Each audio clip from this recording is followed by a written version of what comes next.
우리가 하나님의 자녀된 것을 우리는 날마다 확신해야 됩니다. 상황이 인생에 있는 그 여름 속에서 수많은 상황이 벌어져요. 때로는 우리에게 고난도 아니면은 또한 시험도 올 때도 있고 여러 가지 그 광야 인생을 걸어가면서 하나님께서 바라시는 것은 우리가 어떤 상황에서도 그리스도 안에 있기 때문에 그리스도를 믿는 그 믿음 안에 있기 때문에 우리가 그것을 과소평가하면 안 돼요. 굉장한 겁니다. 그리스도를 통해서 우리의 그 십자가의 죽으심으로 인하여 가지고 우리는 죄에서 하나님께 대해서 의는 한 명도 없다고 그랬습니다. 그러나 그리스도를 통하여서 우리가 하나님께서 우리를 의로운 자로 칭하시는 겁니다. 그리고 우리의 죄는 다 용서받게 되었습니다. 그래도 우리는 지금 나중에 하나님의 자녀가 되는 것이 아니고 이 순간 우리는 지금 우리가 살고 있는 이 삶을 뭐냐면 하나님의 백성으로 천국의 시민으로서 그리스도와 함께한 하나님의 영광의 후사로서 하나님의 자녀들로서 우리가 살아가고 있는 것입니다. 그렇기 때문에 영적인 어떤 축복들을 세상에 보이는 현상과 그런 문제와 그 어떤 역경 때문에 하나님의 언약을 의심하지 말기 바랍니다. 예수 그리스도 그분이 바로 하나님께서 우리와 언약을 맺으시는 유일한 방법입니다. 다른 이름으로서는 구원받을 수 없나니 구원의 언약은 예수 그리스도밖에 없어요. 많은 어떤 사람들이 그런 걸 봤어요. 그분들이 하나님은 자기네 믿는데 예수님을 안 믿는다. 아들이 없는 자에게는 생명이 없고 하나님도 없는 겁니다. 아무리 모슬렘도 이슬람도 나는 하나님 믿어요. 유대인들도 나는 하나님 믿어요 해도 하나님이 없는 거예요. 그러면 뭐를 섬기고 있는가 그들은 율법을 섬기고 있는 것이고 율법이 하나의 우상이 되고 법이 우상이 되고 보이지 않는 하나님이 우상이 된 겁니다. 그들이 원하는 하나님은 자기들 나라를 자기들의 이익을 자기의 뜻을 이루는 하나님으로만 존재하고 있는 겁니다. 아무런 능력이 없는 거예요. 예수 그리스도 밖에는 다 우상입니다. 아무리 좋은 이름을 갖다 붙여도 예수 그리스도의 이름으로 기도하지 않는 그 기도는 응답될 리가 없어요. 그것은요 허무하게 구하는 거예요. 자기의 뜻을 구하는 것이고요. 그러나 성령께서 우리 안에 있으면 하나님의 영이 우리를 가르치시는 거예요. 어떻게 해요? 예수 그리스도가 주요 하나님이시며 그분이 우리의 영원한 왕이시며 만물의 창조주여 영존하신 아버지며 우리와 평강의 하나님이시며 우리와 영원토록 함께 계신 유일하신 이 땅에 사람으로 오신 참 하나님이심을 우리를 구원을 위하여 이 땅에 사람이 오신 그분임을 우리가 아는 거예요. 그래서 삼위일체 할 때 그랬잖아요. 우리는 한 분 하나님. 그러나 새 존재로 역사를 하시는 하나님. 새 존재로 나타내시고 역사하시는 지금도 역사하시는 하나님이심을 우리는 믿어야 할 것입니다. 그래서 우리는 이런 믿음이 어떻게 보면 어떤 상황 속에서 어떤 상황이 들어가고 하면은 교회가 굉장히 작게 보이고 어떤 상황에서 이 믿음이 막 흔들릴 것 같이 보이는데요. 그렇게 하면 안 됩니다. 이 믿음은요 가장 고생한 거예요. 이 믿음을 잃어버려서는 안 돼요. 이 믿음은요 우리가 받은 축복 중에서 가장 큰 축복입니다. 하나님께서요.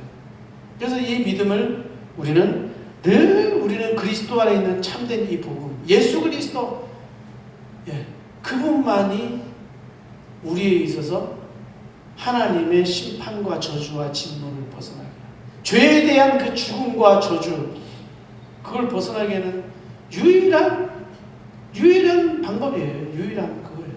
복음. 우리는 그런 복음의 메신저로서 우리는 살고 있는 거예요. 우리는 하나님의 예수 그리스도의 그 증인으로서 왜? 내 안에 그리스도 계시고 그분이 자기가 그리스도 됨을 나에게 증거하고 있는 거예요. 그리고 그분이 성령으로 내 안에 계셔서 어떻게 해요? 선한 일을 행하신단 말이에요. 어떤 일을요? 나를 통하여 그리스도를 증거합니다. 언제 증거합니까? 우리의 삶 속에서 우리의 전문적인 그 직업 속에서 우리의 직업 속에서 하나님이 하나님 되시고 그리스도가 그리스도 되심을 우리를 통하여 증거하고 계신단 말이에요. 그 사실을 믿어야 됩니다. 그것이 바로 가장 선한 일인 겁니다. 지극히 선한 것을 그것이 분명한 겁니다. 그렇기 때문에 우리는 그리스도인들은요 핍박이 오면 그 믿음에 대한 확신을 더하게 되는 거예요. 정말 살아있고 하나님의 자녀들은요 틀린 겁니다. 쭉정이 알고 보면 다른 거예요. 생명이 있는 자는요, 핍박이 오면 점점 어려워지고 교회가 어려워지고 현상이 있잖아요. 해도 어떻게 해요? 알거든요. 모든 세상은 악한 자에게 속한 것이며 사단의 지배 아래 있어요. 예수 그리스도 안에 있지 않는 모든 자들은 다 우상을 섬기고 있는 거예요. 다 사단의 지배 아래 있는 겁니다. 얼마나 불쌍한 거예요. 그걸 어떻게 행복하다고 바라볼 수 있으며 어떤 사람들은 너무 믿음이 적어가지고요. 근데 너무나도 그 보배로운 믿음을 저버리고 어떻게 된 거예요? 왜 우리는 믿는 사람인데 이렇게 사느냐? 그럼 뭘 잘 살라고 예수 그리스도 믿었어요? 그게 아니잖아요. 잘 살라고 예수 그리스도 믿으면 잘 살면 이제 믿을 필요가 없는 거예요? 그럼 못 살면 믿으면 안 되는 겁니까? 왜 목적이 그런 쪽으로 흘러가요? 우리가 예수 그리스도를 믿는 목적이 뭡니까? 그것이 우리의 참된 인간의 본연의 회복이에요. 그건 진리란 말이에요. 진리. 진리이기 때문에 그래요. 그게 사실이에요. 우리가 하나님의 영광을 위하여 하나님의 그 형상을 나타내고 정말 하나님을 사랑하는 그것을 우리에게 마음에 부어주신단 말이에요. 내가 그리스도 안에 있다는 이 사실을 부어주신단 말이에요. 하나님 안 믿으면 지옥 가니까 나중에 죽기 전에 믿겠습니다. 생명이 없는 거예요. 생명이 있는 자는 그렇지 않단 말이에요. 폴리갑이라는 저기는 86세 때 잡혀가지고 어떻게 됩니까? 저 사람 무신론자다. 옛날에는 신이 황제였거든요. 저 무신론자 저거 봐라. 폴리갑 저거 무신론자다.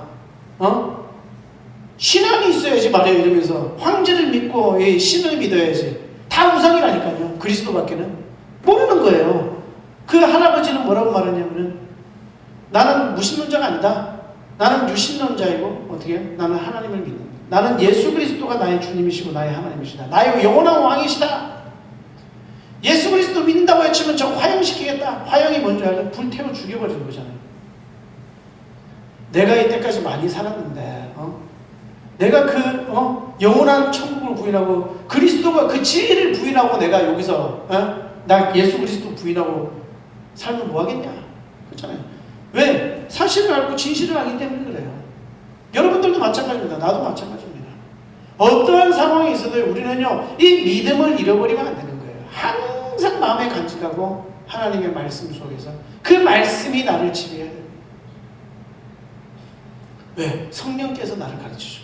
하나님의 인도받고 선택받은 자들은요, 주님께서 그를 보호하세요.